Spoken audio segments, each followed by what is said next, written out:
Blue economy ধারণার প্রবর্তক বলা হয় কাকে? বর্তমান সরকারের শিক্ষা সংস্কারে ঘোষিত দফা আছে ওআইসি এর বর্তমান সদস্য সংখ্যা কয়টি?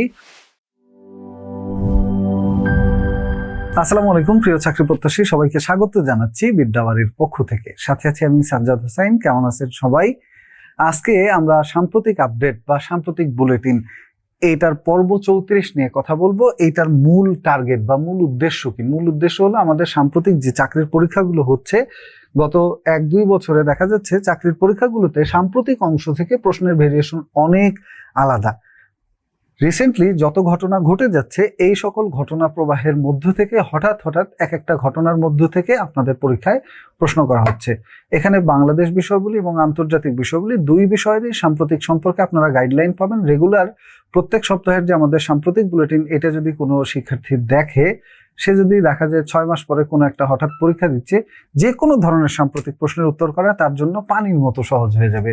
তো এই বিষয়গুলোকে সহজ করার জন্য সাম্প্রতিক আপডেটটা আপনাদেরকে দিতে চাচ্ছি আমাদের এই সাপ্তাহিক বুলেটিনের মাধ্যমে। এবং এই সাপ্তাহিক আপডেট বুলেটিন যেটা, এটা কিন্তু আমাদের ধারাবাহিক আয়োজন। আজকে হলো পর্ব নাম্বার 34। পর্ব নাম্বার 34-এ প্রথম কি থাকছে সেটা বলছি, এবং পাশাপাশি একটা কথা বলে নিচ্ছি, সেটা হলো এখানে বাংলাদেশ বিষয়গুলিও আছে, আন্তর্জাতিক বিষয়গুলিও আছে। তাই আপনি কোনো সাবজেক্টে উইক হলেও সেটাও আরো স্ট্রেংথ বাড়বে। আমাদের এই সাম্প্রতিক আপডেটগুলো দেখতে থাকুন।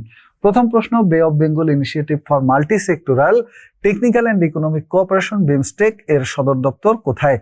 বিমস্টেক এর সদর দপ্তর হলো ঢাকা, বাংলাদেশ। ঢাকা, বাংলাদেশে আরো একটা সংস্থার সদর দপ্তর আছে, সেটা হলো সিরড্যাপ। সিরড্যাপের সদর দপ্তর আছে ঢাকায়। এবং এই বে of Bengal Initiative for Multi Sectoral Technical and Economic cooperation, এটার সদর দপ্তরও ঢাকা, বাংলাদেশ। তো ঢাকায় সদর দপ্তরে আসে বিধায় এই পরীক্ষাটা প্রায় প্রশ্ন আসে। তো বিমস্টেক কি? বিমস্টেক গঠিত হয় 6 জুন 1997 সালে।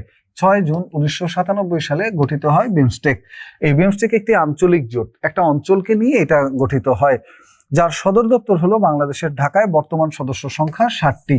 Bangladesh, Bharat, Sri Lanka, Thailand, Myanmar, Bhutan, Nepal. প্রথম দিকে এটার নাম ছিল BIS, বাংলাদেশ, ইন্ডিয়া এবং শ্রীলঙ্কা। আর ছিল কি? বাংলাদেশ, ইন্ডিয়া, শ্রীলঙ্কা ছাড়াও আর এখানে ছিল প্রথমে Thailand, Bangladesh, India, Sri Lanka, Thailand economic cooperation. প্রথম দিকে নাম ছিল এইটা বিমস্টেক। তো পরবর্তীতে যখন সদস্য সংখ্যা বাড়তে থাকে তখন এটার নামে পরিবর্তন আসে, যে পরিবর্তন হয়ে যায় বিমস্টেক। এখানে আরেকটা দেশ ঢুকে, সেটা হলো Myanmar, BIMS, Bangladesh, India, Myanmar, Sri Lanka, Thailand economic cooperation. তো বিমস্টেক থেকে পরবর্তীতে নাম হয়ে যায় BIMS, TEC, Bangladesh, India, Myanmar, এরপর হলো south Africa, Bangladesh, India, Myanmar, এরপর হলো শ্রীলঙ্কা, এরপর হলো থাইল্যান্ড ইকোনমিক কোঅপারেশন। এবং এই সংস্থায় পরবর্তীতে ভুটান, নেপাল এবং অন্যান্য দেশ মিলে বেশি দেশ হয়ে গেলে তখন নামের ইলাবোরেশনটার অর্থ চেঞ্জ করে ফেলা হয় BIMSTEC, Bay of Bengal Initiative for Multi Sectoral Technical and Economic Cooperation. বঙ্গোপসাগরীয় দেশগুলোর অর্থনৈতিক প্রবৃদ্ধি, প্রযুক্তিগত সহযোগিতা এবং পারস্পরিক বাণিজ্য বৃদ্ধি করাই এই জোটের প্রধান উদ্দেশ্য। অর্থাৎ বঙ্গোপসাগরীয় দেশগুলোর মধ্যে বাণিজ্য বৃদ্ধি করা, অর্থনৈতিক প্রবৃদ্ধি, এইটা হলো এই সংস্থার প্রধান উদ্দেশ্য। পরের প্রশ্ন দেখেন, বর্তমানে দেশে আন্তর্জাতিক সনদপ্রাপ্ত সবুজ পোশাক কারখানার সংখ্যা কত? সারা পৃথিবীতে আমরা জানি সবুজায়ন বা পরিবেশ উন্নয়ন নিয়ে পুরো পৃথিবীতে একটা শোরগোল চলছে। এই শোরগোলের একটা পর্যায়ে এসে সারা পৃথিবীর যে সকল কলকারখানা আছে, বিশেষত গার্মেন্টস ইন্ডাস্ট্রিগুলোকে সবুজ কারখানা হিসেবে বা সবুজ পোশাক কারখানা হিসেবে স্বীকৃতি দেওয়া শুরু হয়। তো বাংলাদেশে আন্তর্জাতিক সনদপ্রাপ্ত সবুজ পোশাক কারখানার সংখ্যা এই মুহূর্তে মোট 275টি। এবং 275টি সবুজ পোশাক কারখানা বা গ্রিন ফ্যাক্টরি, এটার মূল বিষয়টা কি দেখেন। সবুজ পোশাক কারখানা বা গ্রিন ফ্যাক্টরি, এটা হলো LEED সার্টিফাইড ফ্যাক্টরি হিসেবে সাধারণত যুক্তরাষ্ট্রের প্রতিষ্ঠান US গ্রিন বিল্ডিং কাউন্সিল এরা স্বীকৃতি দেয়। US green building council, green building মানে হলো সবুজ তৈরি করা বা সবুজ করা, এরা স্বীকৃতি দেয় হলো আন্তর্জাতিকভাবে একটা প্রতিষ্ঠানকে সবুজ শিল্প কারখানা হিসেবে। তো বাংলাদেশ আন্তর্জাতিক সনদ প্রাপ্ত প্রথম পরিবেশ বান্ধব সবুজ পোশাক কারখানা হলো পাবনায়। কোথায়? পাবনায়। নাম কি? ঈশ্বরদী ইপিজেডের Vintage Denim Studio. Vintage Denim Studio 2012 সালে এটা সবুজ কারখানা বা পরিবেশ বান্ধব কারখানা হিসেবে স্বীকৃতি পায়। এরপরে Fashion Floor BD Limited, MNR Sweaters Limited, Amir Shirts Limited এবং কন্টিনেন্টাল গার্মেন্টস ইন্ডাস্ট্রি লিমিটেড, এরা 2024 থেকে 2026 সালের তথ্য অনুযায়ী আরো এই সংস্থাগুলো নতুন করে সবুজ ফ্যাক্টরি হিসেবে স্বীকৃতি পায়। একটা হলো ফ্যাশন ফ্লোর বিডি লিমিটেড, একটা হলো MNR সোয়েটার্স লিমিটেড, আর একটা হলো আমির শার্টস লিমিটেড, এরা হলো স্বীকৃতি পায়। এই নামগুলো মনে না রাখলেও সমস্যা নেই, কিন্তু প্রথম যেটা স্বীকৃতি পায় পাবনার ঈশ্বরদী ইপিজেডের ভিনটেজ, আবার এইটা নিলাম, ঈশ্বরদী ইপিজেডের ভিনটেজ ডেনিম স্টুডিও, এরা প্রথম স্বীকৃতি পায় 2012 সালে এটা স্বীকৃতি পায়। পরের প্রশ্ন, হরমুজ প্রণালী কোন দুটি সাগরকে যুক্ত করেছে? এটা এখন যেহেতু হরমুজ প্রণালী ইরান ইসরায়েল যুদ্ধ বা মধ্যপ্রাচ্যের ইস্যুটা অনেক বেশি গুরুত্বপূর্ণ, তাই এটা খুবই খুবই ইম্পর্ট্যান্ট একটা কোশ্চেন। পারস্য উপসাগর এবং ওমান উপসাগরকে যুক্ত করে হলো হরমুজ প্রণালী। আসেন হরমুজ প্রণালী সম্পর্কে আপনাদেরকে একটু যদি মানচিত্রে দেখাই, হরমুজ প্রণালীটা কোথায়? এই যে দেখেন দেশটা, উপরের দেশটা হলো ইরান, উপরের যে দেশ এটা হলো আমাদের ইরান, উপরের দেশ। এই ইরানের পর নিচের দিকের যে দেশ আছে এইটা হলো আমাদের সংযুক্ত আরব আমিরাত, ইউনাইটেড আরব এমিরেটস। এটা হলো এই নীল কালারে মার্কিং করা আছে, ইউনাইটেড আরব এমিরেটস একটা দেশ। আর এর মধ্যে সাদা কালারে যেটা লেখা আছে পার্সিয়ান গালফ, পার্সিয়ান গালফ মানে হলো পারস্য উপসাগর। এবং পারস্য উপসাগর থেকে বের হওয়ার পরে যেই সাগরটা সামনে আসে সেই সাগরটার নাম হলো গালফ অফ ওমান বা ওমান উপসাগর। গালফ অফ ওমান বা ওমান উপসাগর এবং পার্সিয়ান গালফ বা পারস্য উপসাগর, এই দুইটা সাগরকে এইখান থেকে গিয়ে এইখানে যুক্ত করেছে, যার মাধ্যমে সেটার নাম হলো স্ট্রেট অফ হরমুজ। প্রণালীর ইংরেজি নাম হলো স্ট্রেট অফ হরমুজ বা হরমুজ প্রণালী, স্ট্রেট অফ হরমুজ বা হরমুজ প্রণালী। এই হরমুজ প্রণালী সম্পর্কে আমরা যদি বলি, হরমুজ প্রণালী কাকে বলে? কোনো সরু জলপথ যা দুইটা সাগর বা মহাসাগরকে বা একটা সাগর বা একটা মহাসাগরকে একটা সাগর বা আরেকটা মহাসাগরের সাথে যুক্ত করে, এদেরকে বলা হয় প্রণালী। প্রণালী হলো সরু জলপথ যা দুইটা সাগর বা মহাসাগরকে একটাকে অপরটার সাথে যুক্ত করে এবং একটা ল্যান্ডকে অপর আরেকটা ল্যান্ড থেকে পৃথক করে দেয়।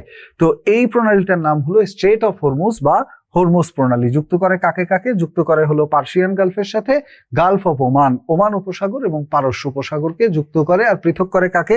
সংযুক্ত আরব আমিরাত থেকে ইরানকে পৃথক করে। পুরা পৃথিবীর যত তেল রপ্তানি হয় তার প্রায় 20% তেল রপ্তানি হয় শুধুমাত্র এই একটা প্রণালী থেকে।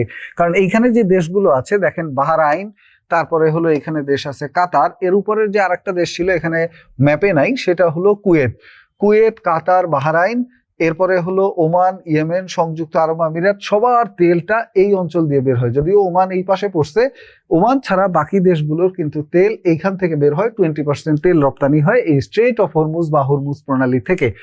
এইটা এই জন্যই ইম্পর্টেন্ট যে এখন বর্তমানে হরমুজ প্রণালী এখান থেকে তেল রপ্তানি বন্ধ আছে এই ইরান ইরাক যুদ্ধের কারণে। তো পরের প্রশ্ন দেখেন, কোন দুটি ব্যাংক একীভূত হয়ে জনতা ব্যাংক গঠিত হয়েছিল? জনতা ব্যাংক গঠিত হয়েছিল ইউনাইটেড ব্যাংক লিমিটেড ও ইউনিয়ন ব্যাংক লিমিটেড, এই দুইটা ব্যাংক একত্রিত হওয়ার ফলে গঠিত হয় আমাদের জনতা ব্যাংক।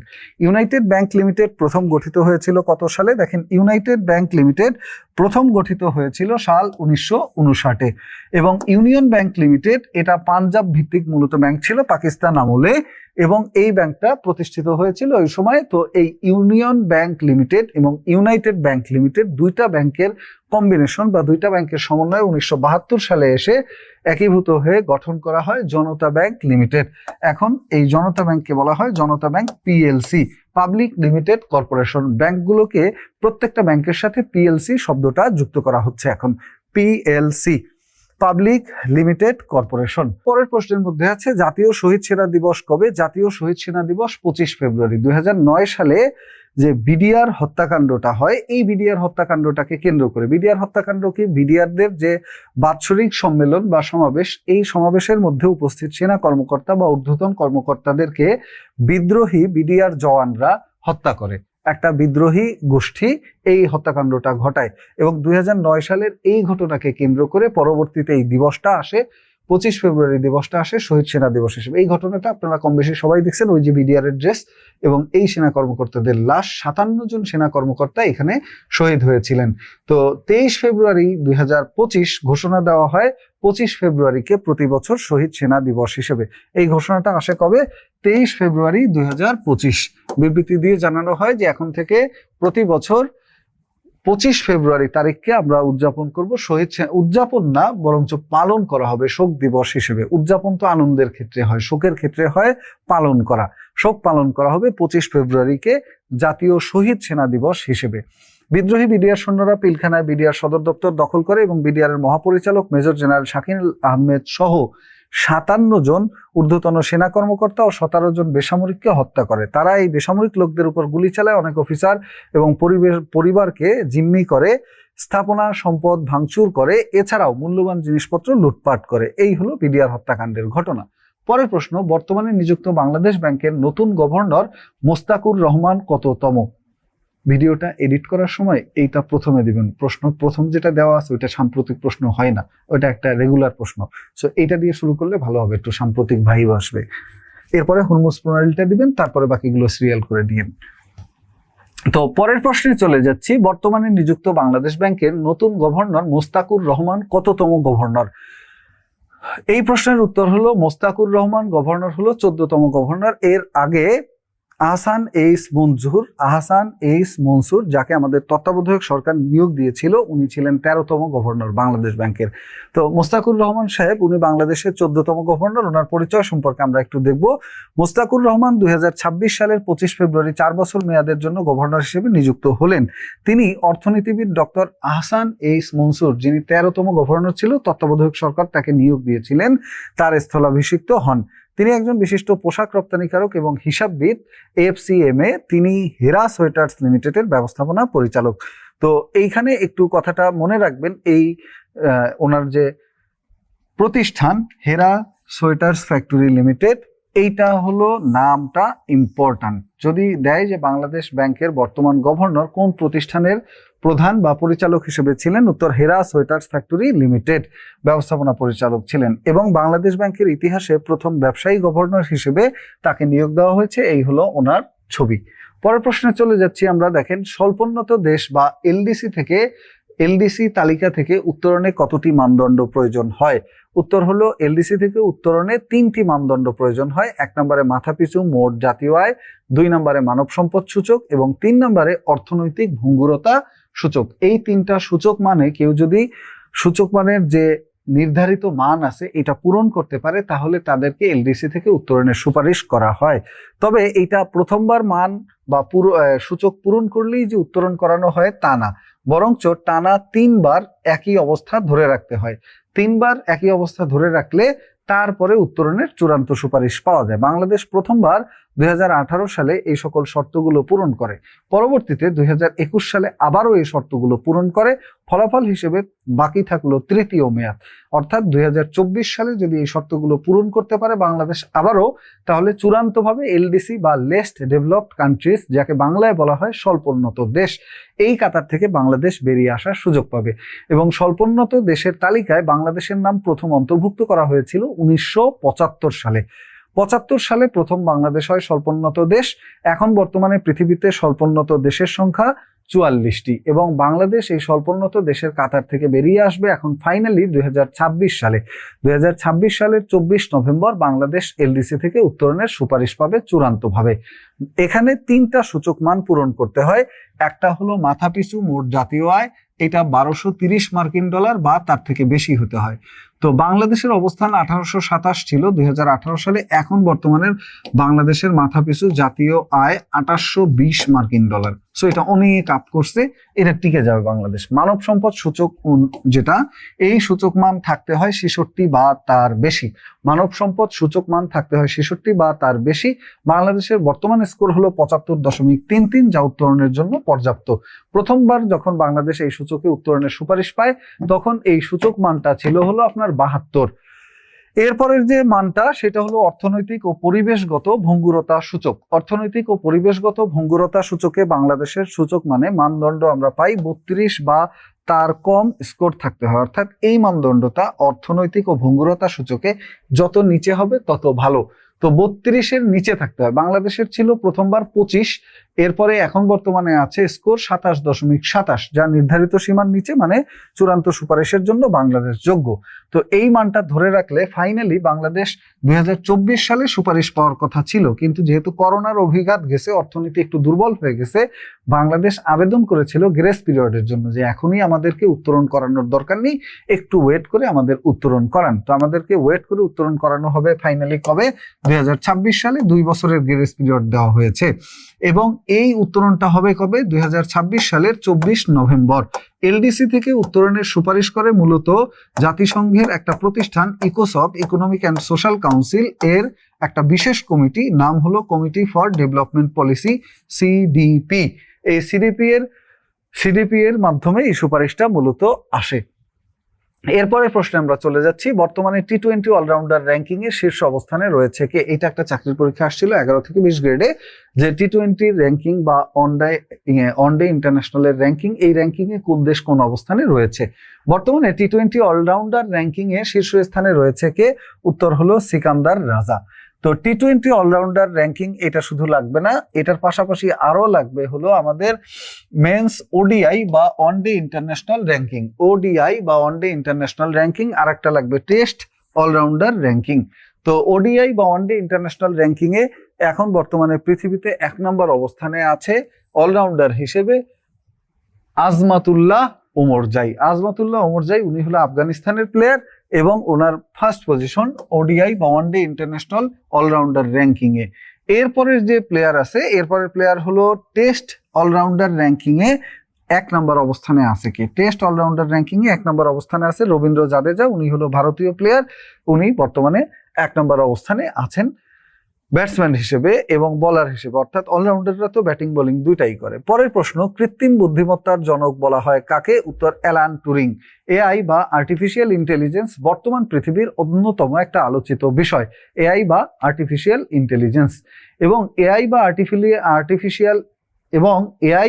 আর্টিফিশিয়াল ইন্টেলিজেন্স এটা প্রথম আবিষ্কার করেন হলো অ্যালান টুরিং, ওনাকে এটার জনক বলা হয়। অ্যালান টুরিংকে বলা হয় আর্টিফিশিয়াল ইন্টেলিজেন্সের জনক। আধুনিক কৃত্রিম বুদ্ধিমত্তা বা এআই এর ধারণা গবেষণার সূচনা হয় মূলত শুরুতে, যখন গবেষণা শুরু হয় এটা হয়েছিল 1956 সাল থেকে। 1956 সালে মার্কিন কম্পিউটার বিজ্ঞানী জন ম্যাকার্থিকে এআই এর জনক বলা হয়। জন ম্যাকার্থিকে সর্বপ্রথম এআই এর জনক বলা হয়, উনি এটা নিয়ে গবেষণা শুরু করেছিলেন। এবং তিনি ওই বছর অর্থাৎ 1959 সালে যখন সূচনা শুরু হয়, প্রথমবারের মতো আর্টিফিশিয়াল ইন্টেলিজেন্স ব্যবহার করেন এবং এই গবেষণার ভিত্তি স্থাপন করেন, কিন্তু উনি নিজে এটা ফাইনাল পর্যায়ে এসে পৌঁছাতে পারেননি। আর অ্যালান টুরিং ওনারও পূর্বে 1950 সালে জন ম্যাকার্থির আগে 1950 সালে কম্পিউটার মেশিনারি অ্যান্ড ইন্টেলিজেন্স নামে একটি প্রবন্ধ প্রকাশ করেন। নাম কি এটার নাম হলো computer machineries and intelligence. Computer machineries and intelligence নামে একটা প্রবন্ধ বা আর্টিকেল প্রকাশ করেন, যেখানে তিনি আর্টিফিশিয়াল ইন্টেলিজেন্স সম্পর্কে ধারণা দেন। মেশিনের বুদ্ধিমত্তা পরীক্ষার জন্য তিনি বিখ্যাত টুরিং টেস্টের প্রস্তাব দিয়েছিলেন। ডার্টমাউথ সম্মেলনে জন ম্যাকার্থির সাথে মার্ভিন মিনুস্কি, নাথানিয়েল রচেস্টার এবং ক্লদ শ্যানন মিলে, কারা কারা? এরা ছিলেন হলো মার্ভিন মিনুস্কি, নাথানিয়েল রচেস্টার এবং ক্লদ শ্যানন, এরা মিলে এই সম্মেলনের মাধ্যমে কৃত্রিম বুদ্ধিমত্তাকে একটা প্রাতিষ্ঠানিক রূপ দেন। তো শুরুটা করেছিলেন অ্যালান টুরিং, এরপরে শুরুটা করেছিলেন 1950-এর পরে 1956 সালের দিকে জন ম্যাকার্থি। তো যদি দুইজনের নামই থাকে তাহলে অ্যালান টুরিং উত্তর হবে, আর যদি ওনার নাম না থাকে তাহলে উত্তর হবে আমাদের জন ম্যাকার্থির নাম। এবং ডার্থমাউথ সম্মেলন নামে একটা সম্মেলন হয়েছিল জন ম্যাকার্থির সাথে মার্ভিন মিনুস্কি, নাথানিয়েল রচেস্টার এবং ক্লদ শ্যানন মিলে এই সম্মেলনের মাধ্যমে কৃত্রিম বুদ্ধিমত্তার একটা কাঠামো দাঁড় করিয়েছিলেন। পরের প্রশ্নে চলে যাচ্ছি। পরের প্রশ্ন, 2025 সালে কোন দেশ নিউ ডেভেলপমেন্ট ব্যাংকের সর্বশেষ সদস্য হিসেবে যোগদান করেন? নিউ ডেভেলপমেন্ট ব্যাংক বা এনডিবি, এই ব্যাংকটাকে ব্রিক্স ব্যাংক নামেও ডাকা হয়। ব্রিক্স নামে যে একটা অর্থনৈতিক জোট গড়ে তোলা হয়েছে, ব্রিক্স একটা প্রতিষ্ঠান, ব্রাজিল, রাশিয়া, ইন্ডিয়া এবং চায়না ও সাউথ আফ্রিকা, এই দেশগুলোর সমন্বয়ে গড়ে ওঠা একটা সংস্থার নাম হলো ব্রিক্স।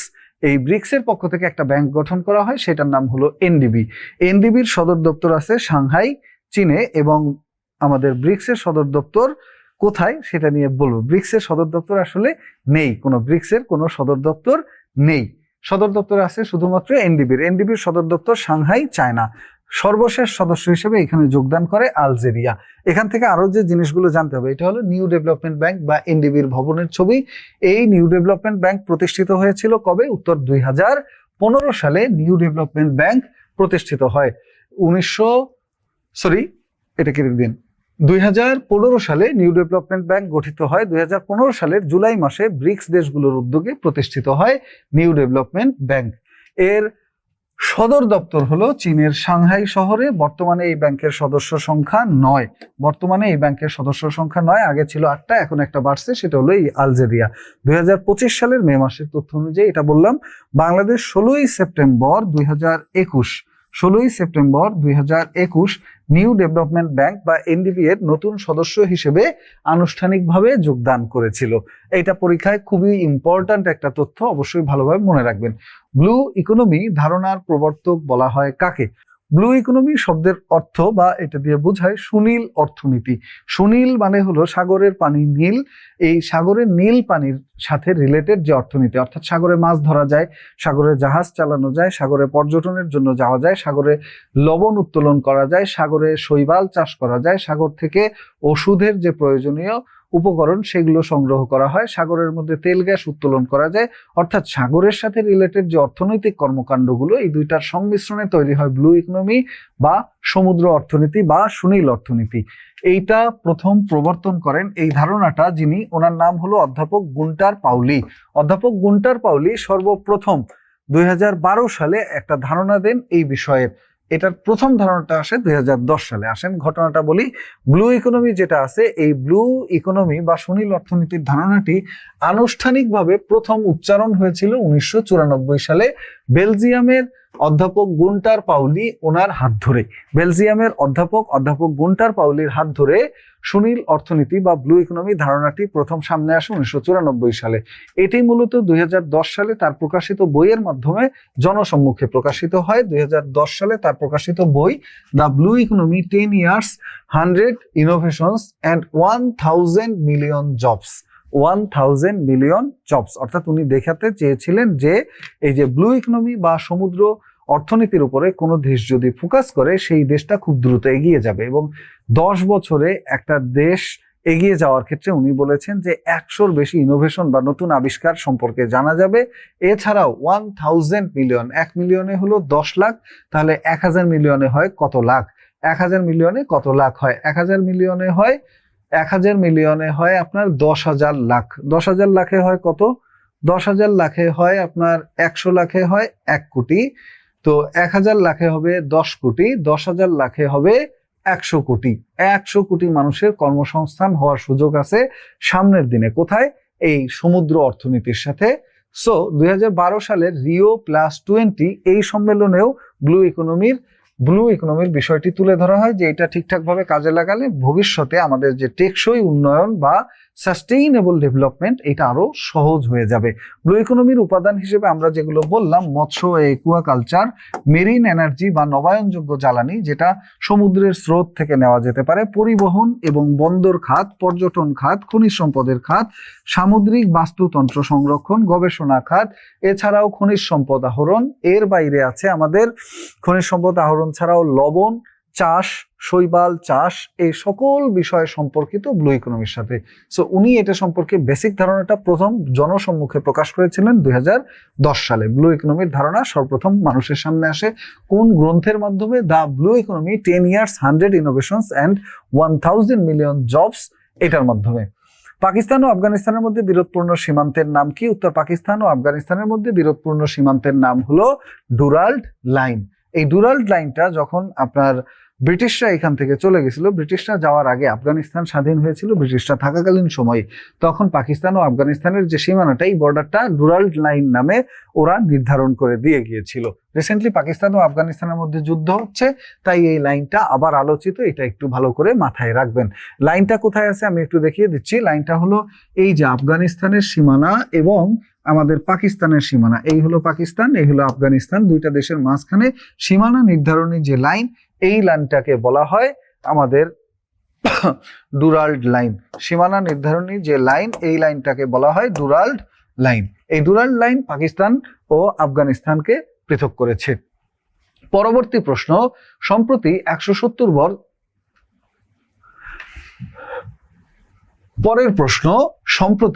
170 বছর পরে দ্বিতীয়বারের মতো দেউলিয়া হয়ে কোন কোম্পানি বন্ধ হয়ে গিয়েছে? দেউলিয়া হয়ে রিসেন্টলি যেই কোম্পানিটা বন্ধ হয়ে গিয়েছে 170 বছর পরে, সেটার নাম হলো ইস্ট ইন্ডিয়া কোম্পানি। গঠিত হয় 1600 সালে। এরা আমাদের ভারতবর্ষে এসেছিল 1608 সালে। সম্রাট সেলিম নুরুদ্দিন মোহাম্মদ জাহাঙ্গীরের শাসনামলে ভারতবর্ষে প্রথমবারের মতো এদের আগমন ঘটে। এই ইস্ট ইন্ডিয়া কোম্পানি, এরা এখানে ব্যবসার জন্য আসছিল, ব্যবসার জন্য আসে, টিকে গেছিল এবং এই ভারতবর্ষের শাসন ক্ষমতা দখল করে নিয়েছিল, বাংলা থেকে শুরু করে ধীরে ধীরে দিল্লি পর্যন্ত সকল অঞ্চল। তো এই ইস্ট ইন্ডিয়া কোম্পানি থেকে আমরা বলতে পারি এটা মূলত 1757 সালের 23 জুন পলাশির যুদ্ধের মাধ্যমে বাংলা দখলের ভিত্তি স্থাপন করেছিল এবং 1765 সালে দেওয়ানি বা খাজনা আদায়ের দায়িত্বের মাধ্যমে পূর্ণ নিয়ন্ত্রণ প্রতিষ্ঠা করেছিল বাংলার উপরে। এবং ফাইনালি 1758 সালের লর্ড ক্লাইভ, তিনি ছিলেন এখানকার প্রথম গভর্নর এবং প্রথম ব্রিটিশ গভর্নর, এবং প্রথম গভর্নর জেনারেল ছিল এই সময় ইস্ট ইন্ডিয়া কোম্পানির লর্ড ওয়ারেন হেস্টিংস। ওদের একটা ভবন ছিল, এটার নাম হলো ফোর্ট উইলিয়াম দুর্গ। এইটা নিয়েই মূলত যুদ্ধের সূচনা হয়েছিল নবাবের সাথে, ওদের সাথে। 1756 সালে নবাব সিরাজউদ্দৌলা উনি গিয়েছিলেন ফোর্ট উইলিয়াম দুর্গ দখল করতে এবং দখলও করে নিয়েছিলেন।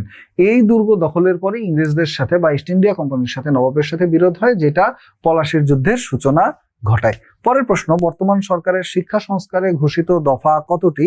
উত্তর, বর্তমান সরকারের শিক্ষা সংস্কারের জন্য ঘোষিত দফা হলো 12টি। এই 12টি দফা কি কি একটু জেনে রাখবেন, খুবই ইম্পর্ট্যান্ট।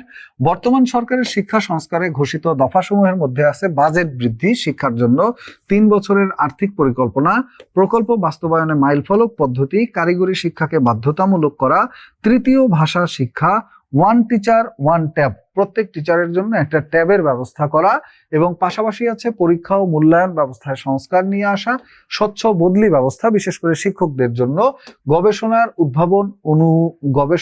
উদ্ভাবন অনুদান, অর্থাৎ গবেষণা করার জন্য বা উদ্ভাবনী কাজের জন্য নতুন করে অনুদান বাড়ানো, শিক্ষা ঋণ স্কিম, অর্থাৎ শিক্ষার জন্য বা উচ্চ শিক্ষার জন্য ঋণ দেওয়ার যে প্রকল্প, এই স্কিম বা প্রকল্প চালু করবে। এছাড়াও ক্রীড়া ও শারীরিক শিক্ষাকে গুরুত্ব প্রদান করা, এবং ফাইনালি আরেকটা বিষয় রয়েছে, সেটা হলো শিক্ষা সংস্কারের জন্য সুশাসন ও জবাবদিহিতা নিশ্চিত করা, যাতে শিক্ষায় সংস্কার আসে। এরপরের প্রশ্ন, আয়াতুল্লাহ আলী খামিনি ইরানি প্রজাতন্ত্রের প্রেসিডেন্ট হিসেবে নির্বাচিত হয়েছিলেন কবে? আয়াতুল্লাহ রুহুল্লাহ আলী খামিনি, উনি হলো ইরানের সর্বোচ্চ ধর্মীয় নেতা। উনি 1981 সালে ইরানের যে ইসলামিক প্রজাতন্ত্র, সেই প্রজাতন্ত্রের প্রেসিডেন্ট নির্বাচিত হন। ইরানে ইসলামিক বিপ্লব হয়েছিল 1979 সালে এবং উনি এর পূর্ব পর্যন্ত নির্বাসিত ছিলেন, দেশের বাইরে বের করে দেওয়া হয়েছিল, এবং 1979 সালে উনি আবারও দেশে ফিরে আসেন। এবং উনি ফিরে আসার সময় পাহলবী বংশধর যারা ছিল রাজবংশ, এই রাজবংশকে দেশ থেকে বিতাড়িত করে দেন, এবং বিতাড়িত করে দেওয়ার পরে ইরানে ইসলামিক বিপ্লবের পরে ইরান একটা ইসলামিক প্রজাতন্ত্র হিসেবে ঘোষিত হয়। আয়াতুল্লাহ আলী রুহুল্লাহ খামিনি, উনি হলো আপনার আয়াতুল্লাহ আলী হুসেইন খামেনি। উনি 1939 সালে জন্মগ্রহণ করেন এবং 2026 সালে উনি মৃত্যুবরণ করেন। এই যে 28 ফেব্রুয়ারি 2026 সালের কত তারিখে ওনার মৃত্যুবরণের ঘোষণা দেওয়া হয়? উত্তর হলো 28 ফেব্রুয়ারি 2026 আয়াতুল্লাহ খামেনির মৃত্যুবরণের ঘোষণা আসে। বা তিনি মূলত মারা গিয়েছিলেন কেন? তিনি মারা গিয়েছিলেন যুক্তরাষ্ট্রের যে বিমান হামলার সময়। আয়াতুল্লাহ আলী খামেনি উনি ইরানের একজন প্রভাবশালী শিয়া ধর্মগুরু এবং রাজনীতিবিদ, যিনি 1979 সাল থেকে মৃত্যুর আগ পর্যন্ত ইরানের দ্বিতীয় ও দীর্ঘমেয়াদী সর্বোচ্চ নেতা হিসেবে দায়িত্ব পালন করেন। তিনি 1981 থেকে 1989 সাল পর্যন্ত ইরানের রাষ্ট্রপতিও ছিলেন এবং 1979 সালের ইসলামিক বিপ্লবে সক্রিয় ভূমিকা পালন করেন। ফাইনালি তিনি পশ্চিমা বিরোধী ছিলেন এবং রক্ষণশীল মতাদর্শের জন্য তাকে সবাই মনে রেখেছে। এই যে তার ছবি আছে। পরের চলে যাচ্ছি পরের প্রশ্নে বলা আছে ওআইসি এর বর্তমান সদস্য সংখ্যা কয়টি? OIC, organisation of Islamic cooperation, এর বর্তমান সদস্য সংখ্যা হলো 57টি। এটা বর্তমানে আলোচনায় আছে কেন? মুসলিম দেশগুলো যুদ্ধ করছে যুক্তরাষ্ট্র এবং ইসরায়েলের যৌথ বাহিনীর সাথে। তো মুসলমান দেশগুলোর এই সংগঠনটা এখানে কি ভূমিকা রেখেছে, এইটা এখানে আলোচনায় চলে আসে। ওআইসি এর বর্তমান সদস্য সংখ্যা 57টি দেশ এবং OIC organisation of Islamic cooperation এটা 25 সেপ্টেম্বর 1969 সালে গঠিত হয়। এটার উদ্দেশ্য ছিল মুসলিম বিশ্বের সংহতি বৃদ্ধি, স্বার্থ রক্ষা এবং পবিত্র স্থানগুলোর নিরাপত্তা নিশ্চিত করা। সদর দপ্তর হলো সৌদি আরবের জেদ্দায়। বর্তমান সদস্য সংখ্যা 57। এটা প্রতিষ্ঠিত হয়েছিল কোন ঘটনাকে কেন্দ্র করে সেটা একটু বলি। ওই সময়কালে আপনার জেরুজালেমে মসজিদে আগুন দিয়েছিল ইসরায়েলি বাহিনী। তো এই মসজিদে আগুন দেওয়ার ঘটনাকে কেন্দ্র করে 1969 সালে মরক্কোর রাবাতে একত্রিত হয় মুসলিম নেতৃবৃন্দ এবং তারা সিদ্ধান্ত নেয় মুসলমানদের স্বার্থ রক্ষা, সংহতি বৃদ্ধি এবং মুসলমানদের যত পবিত্র স্থান এগুলোর নিরাপত্তা নিশ্চিত করার জন্য একটা সংগঠন প্রয়োজন এবং সেটা তারা গঠন করলেন। এটার নামই ওআইসি। প্রথম নাম ছিল অর্গানাইজেশন অফ ইসলামিক কান্ট্রিজ, পরে এটার নাম পরিবর্তন করে রাখা হয় ওআইসি মানে অর্গানাইজেশন অফ ইসলামিক কোঅপারেশন। এবং বাংলাদেশ 1974 সালের 23 ফেব্রুয়ারি ওআইসির সদস্যপদ লাভ করে, অর্থাৎ পাকিস্তান 22 ফেব্রুয়ারি 1974 বাংলাদেশকে স্বীকৃতি দেয়। 23 ফেব্রুয়ারি ওআইসির শীর্ষ সম্মেলনে অংশগ্রহণ করেন বঙ্গবন্ধু। এটা হয়েছিল পাকিস্তানের লাহোরে এবং ওইখানে বসে এই স্বীকৃতিটা পেয়ে গেছিল বাংলাদেশ, এই সংস্থার সদস্যপদের স্বীকৃতি। পূর্ব নাম ছিল organisation of Islamic conference Islamic countries এবং ফাইনালি এসে নাম হয় অর্গানাইজেশন অফ ইসলামিক কোঅপারেশন।